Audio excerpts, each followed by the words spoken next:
Well, the mayor of Ecuador's port city of Gua-yaquil has filed a lawsuit against US drug maker Pfizer for refusing to allow direct purchases of its vaccine. The country's most populous city wants to acquire the injection to inoculate residents, but Pfizer says its product is sold exclusively to each country's governing administrations. Gua-yaquil was Ecuador's epicenter of the pandemic last year, and its mayor hopes the lawsuit will allow cities to coordinate with the government on the national vaccination campaign.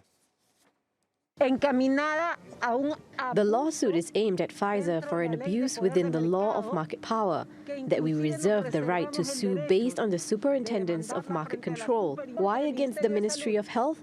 So that they will allow us to buy, import, clear customs, and apply the vaccines to 1 million people from Guayaquil in coordination with them. Well, Guayaquil's lawsuit comes as the Ecuadorian government faces harsh criticism over how it's handling of the vaccination drive.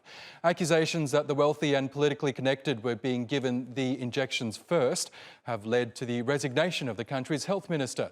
Now a group of lawyers is demanding the state release the names of those involved in misusing vaccines that were intended for medical personnel and the elderly. Cristina Munoz reports. Ecuador received its first vaccine delivery in January, 8,000 doses of the Pfizer shot. That was enough to inoculate only a fraction of the country's health workers. But the health minister used some of the shipment to vaccinate his own family and friends. A group of lawyers is now demanding the state release names of who received the first batch and why. We were aghast at the cynicism and shamelessness of the health minister when he said, "I am not a politician. I am a son first and must vaccinate my mother." Dr. Luis Coelho works in a public hospital in the coastal city of Esmeraldas. He's treated people with COVID-19 and caught the virus himself. But he's so far been denied the vaccine. Socialites and other VIPs have gone ahead of him. For us, this is an affront, because the frontline personnel, doctors, nurses, radiologists and others should receive the vaccine promptly.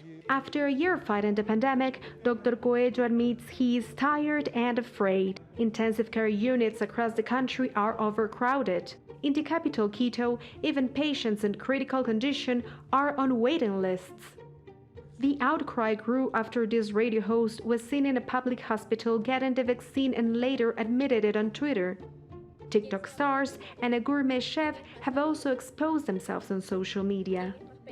The health minister eventually resigned and left the country. He refused to release the list of names of the inoculated people, arguing that medical records are private information.